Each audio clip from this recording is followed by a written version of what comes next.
that in there. And then this goes in here. And you're just gonna build each square and then start snapping them together. See how it's going in?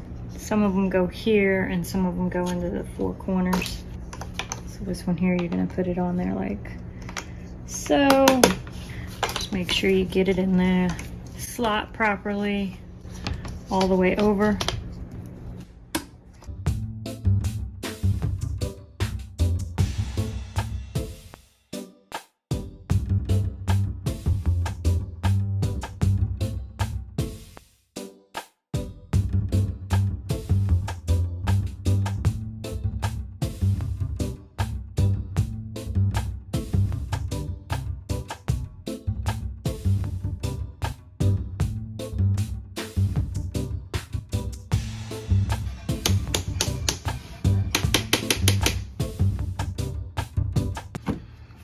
All put together, pretty sturdy. I like the gray, it's a smoky color.